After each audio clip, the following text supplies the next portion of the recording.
हरे कृष्ण राधे राधे। कुंज बिहारी श्री हरदास। जिया का माधो चैनल में आप सभी भक्तों का स्वागत है। भक्तों, देखिए, मैंने जैसे आपसे कहा था कि हम आपके लिए रज भेजेंगे। उस दिन मैं लाइव आई थी और मैंने लाइव में कहा था। तो मुझे आपसे ये कहना है कि जब मैंने आपको लाइव में ये कहा था कि हम आपको रज भेजेंगे और मैं निधि वन गई थी, निधि वन में बहुत मुश्किल से मुझे रज मिली, तब मुझे वहाँ पे एक कमेंट आया है। देखिए कि मैंने पढ़ा है, आप सभी भक्तों ने भी शायद पढ़ा होगा कि निधि कि ये वृंदावन है, वृंदावन में तो रज मिलती ही है। रज क्या मिट्टी तो है, रज मिट्टी तो है। और आप कह रहे हो कि मैंने बहुत मुश्किल से निधिवन से रज लाई, तो निधिवन में तो सब जगह मिट्टी ही मिट्टी है, रज ही रज है, उसमें कौन सी बड़ी बात है। तो देखिए, मुझे ऐसा कमेंट आया है, तो ये बहुत मतलब हैरानी की बात है कि हम भक्तों में से कोई ऐसा है जो ऐसा सोचता है। ये मुझे बहुत हैरानी की बात लगती है, या वो हमारे भक्त है या नहीं, पता नहीं, उन्होंने फर्स्ट टाइम हमारी वीडियो देखी है, जो रज को इतना तुच्छ समझ रहे हैं। जो रज हम जिसका इतना सम्मान करते हैं, जिस रज का, उसको उन्होंने इतना तुच्छ समझा है। देखिए, वो अपनी जगह पे सही है। उन्होंने कहा कि रज तो वृंदावन में मिलती है सब जगह, अच्छी बात है। देखिए, निधिवन में भी मिल जाती है, अच्छी बात है। आप जाओगे निधिवन में, साइड साइड में आप ऐसे हाथ से थोड़ा थोड़ा सा रज ले सकते हो। लेकिन मैंने उस दिन भी वीडियो में मैंने ये कहा था कि हम अगर जाते हैं तो हमें थोड़ी बहुत रज मिल जाती है। लेकिन मैं अपने लिए क्यों ऐसा कह रही थी कि मुझे बहुत मुश्किल से मिली, क्यों? क्योंकि मुझे थोड़ी रज नहीं चाहिए थी, एक मुट्ठी भर रज मुझे नहीं चाहिए थी। मुझे बहुत ज़्यादा, आप यकीन नहीं करोगे, मैं कम से कम 5-6 किलो रज लेके आई हूँ। अगर हम वेट करेंगे तो उसका 5-6 किलो तो आराम से उसका वेट होगा।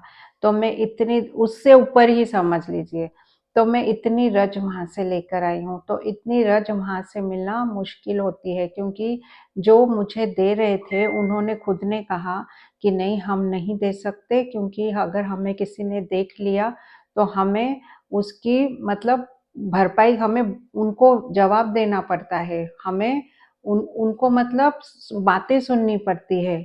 वहाँ के जो मेन है, वहाँ के जो व्यवस्थापक, उनको वो अलाउ नहीं करते हैं।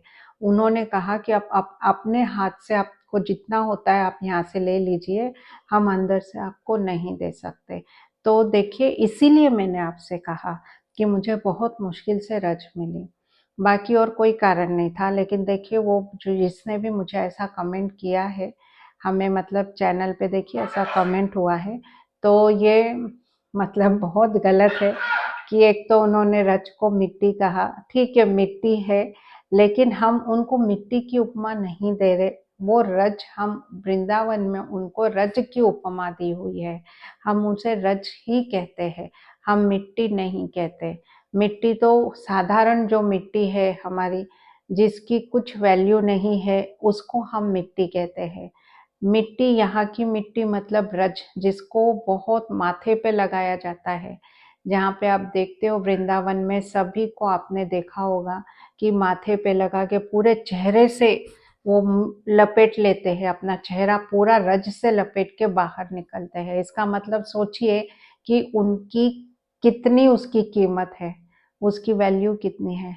लेकिन कुछ लोग नहीं समझते, तो कोई बात नहीं। तो मुझे यही कहना था कि बस, कि जिसने भी ये कहा है तो वो अज्ञान है, उसे पता नहीं है। तो मैं उसको आज यही कहना चाहती हूँ।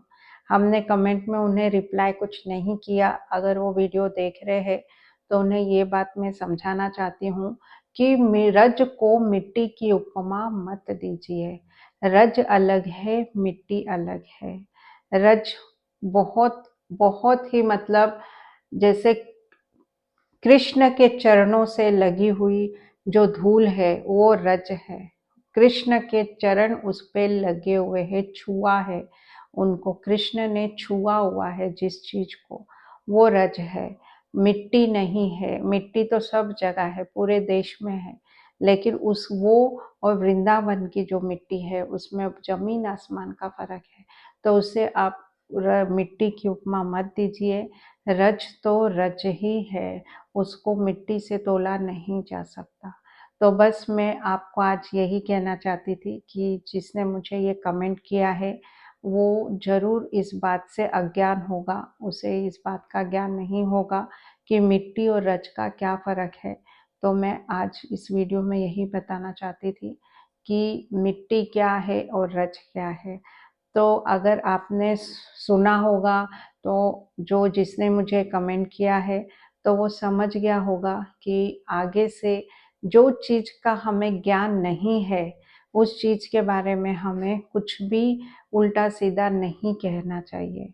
जब आपको नहीं पता कि रज क्या है, मिट्टी क्या है, तो आपने उसके बारे में कुछ भी नहीं करना चाहिए, क्योंकि ये भी देखिए अपराध होता है।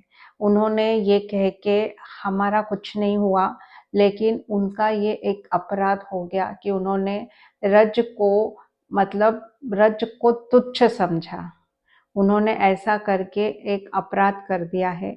तो मैं उनसे यही कहना चाहती हूँ कि ये जो आपसे अपराध हुआ है इसके लिए आप क्षमा मांगिए कि आगे से आप ऐसी गलती नहीं करोगे, क्योंकि रज को बहुत बड़ा माना जाता है। रज को जैसे मैंने आपको कहा कि यहाँ पे चेहरे पे लगाया जाता है, रज की पूजा की जाती है, रज को खाया जाता है। तो उसको आप मिट्टी की उपमा मत दीजिए, भूल से भी उसको ऐसा मत कहिए। तो आपने अगर आप जैसे आप मेरा सुन रहे हो, तो अगर आपको ऐसा लगता है कि आपने ये गलत किया है, गलत कहा है, तो आप क्षमा मांगिए कि आप आगे से ऐसे नहीं कहोगे, क्योंकि ये आपसे कहीं ना कहीं अपराध हुआ है। तो बस मैं आप भक्तों को यही कहना चाहती हूँ कि अगर हमें किस चीज़ के बारे में नहीं पता तो हमने उसके लिए गलत नहीं कहना है, और वृंदावन के तो किसी भी चीज़ के लिए हमने गलत नहीं कहना है, क्योंकि ये बहुत बड़ा अपराध हो जाता है। आप वहाँ बैठकर अपना खुद ही अपराध कर रहे हो। इसीलिए बस आज जो उनसे ये बात जो जिनको ज्ञान नहीं था उसने ये अनजाने में जैसे बोल दिया है, लेकिन फिर भी ये अपराध हो गया है।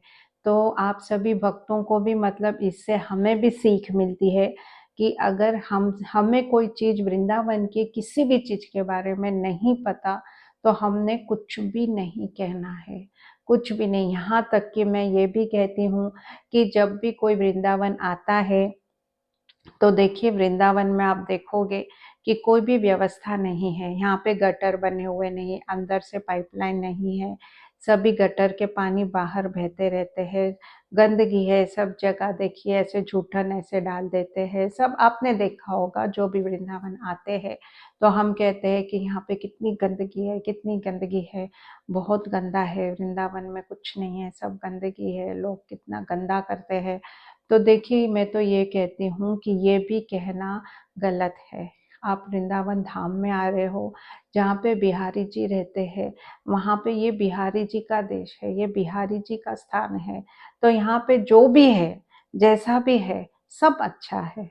तो आप कभी भी ये नहीं कहना कि अरे कितना गंदा है यहाँ, कितनी बास आ रही है, अरे कैसा है कैसा है, ये कभी नहीं कहना। जो भी है अच्छा है, बिहारी जी का है। हम कितने आप आते हो यहाँ पे तो कितने टाइम के लिए रुकते हो, कुछ समय के लिए रुकते हो। तो उस समय में भी अगर आपको कुछ गंदा लग रहा है तो कोई बात नहीं, उसे अच्छा समझ के ये कर दीजिए, टाल दीजिए। लेकिन यहाँ पे आकर आप कभी भी ये नहीं कहना। मैं बहुत से भक्तों के मुँह से ये सुनती हूँ कि अरे कितना गंदा है। एक स्टेशन पे हमें भक्त मिले थे, सिंधी थे, जो यहाँ से होकर जा रहे थे और हम पुणे के लिए जा रहे थे। तो स्टेशन पे हम भी रुके हुए थे और वो भी मथुरा से पुणे जा रहे थे, वृंदावन पूरा घूमकर। तो वो हमें यही कह रहे थे कि अरे हम वृंदावन तो आए थे लेकिन बहुत गंदगी है, वृंदावन में तो बहुत गंदगी है। मैंने उनके मुँह से सुना तो मुझे बहुत खराब लगा। मैंने उनसे कुछ नहीं कहा। लेकिन देखिए वृंदावन घूमने के बाद अगर आप ये कहते हो जाकर कि अरे बहुत गंदगी है वहाँ पे, तो ये बहुत गलत है। आप ये कभी नहीं कहना, क्योंकि ये भी अपराध है। वृंदावन में जो भी है सब अच्छा है, क्योंकि वो बिहारी जी का है। ये नगरी बिहारी जी की है, ये कुंज गलियां उनकी है। भले ही कैसा भी हो, कुछ भी हो, ये बिहारी जी का है। उन्हें जैसा है उन्हें पसंद है, ये बिहारी जी को पसंद है। आप देखोगे बिहारी जी के मंदिर में भी कितना, देखिए, सफाई नहीं होती। आपको पता है कि सब फूल पत्ते इधर उधर सब, मतलब आपसे कुछ छुपा नहीं है। लेकिन फिर भी बिहारी जी वहाँ पे खुश है, उनको कोई फर्क नहीं पड़ता, क्योंकि लोगों का प्यार उन्हें मिल रहा है। तो इसीलिए उन्हें सिर्फ प्यार चाहिए, बाकी उनको किसी से, गंदगी से, उससे उनको कुछ लेना देना नहीं। इसीलिए हमें भी सिर्फ वही देखना है, हमें गंदगी नहीं देखनी, हमें सिर्फ बिहारी जी का प्यार देखना है। तो आज मुझे आप भक्तों से यही कहना था कि आप जब भी वृंदावन आओ तो बस यहाँ का, बिहारी जी का प्यार लेकर जाना, यहाँ की खुशियाँ, वृंदावन को महसूस कीजिए, वहाँ की गंदगी को मत देखिए क्योंकि ये बहुत गलत है कहना। तो देखिए, आज उनका जो कमेंट था उसके कारण मुझे आप भक्तों से ये सब बात करने का मौका मिला। ये भी, इसमें भी कुछ अच्छाई होगी जो उनका कमेंट मैंने सुना, ताकि अगली बार आप भक्त भी इस बात से सतर्क रहे कि वृंदावन के किसी भी चीज को, यहाँ तक कि यहाँ के बंदरों को भी अगर आपने कुछ गलत कहते हो, इसमें भी अपराध है। वृंदावन के बंदर है, वृंदावन के गौ माता है, वृंदावन के हर जीव, कोई भी रहने दो, वो कुछ भी आपसे बर्ताव करे, कैसा भी रहे, लेकिन उनको आप कभी भी गलत नहीं कहना, कभी भी नहीं, क्योंकि ये अपराध है। आपको अपराध लग जाएगा, धाम का अपराध बोलो तो आपके सर से फिर ये कभी नहीं जाता। तो इसीलिए भक्तों में बस आपसे यही कहना चाहूँगी कि आप जब भी वृंदावन आओ तो यहाँ का प्यार, बिहारी जी का प्यार साथ में लेकर जाओ, बाकी और किसी भी चीज की तरफ आप ध्यान नहीं देना। तो मैं आशा करती हूँ कि आप सभी समझ गए होंगे मैं क्या कहना चाहती हूँ। बाकी अगर आपको कुछ गलत लगे तो माफ़ी चाहूँगी, लेकिन जहाँ तक कि हम देखते हैं और मुझे पता है यहाँ का, इसीलिए आपसे मैंने ये सब कहा। बाकी आप सभी भक्त समझदार हो। हरे कृष्ण, राधे राधे।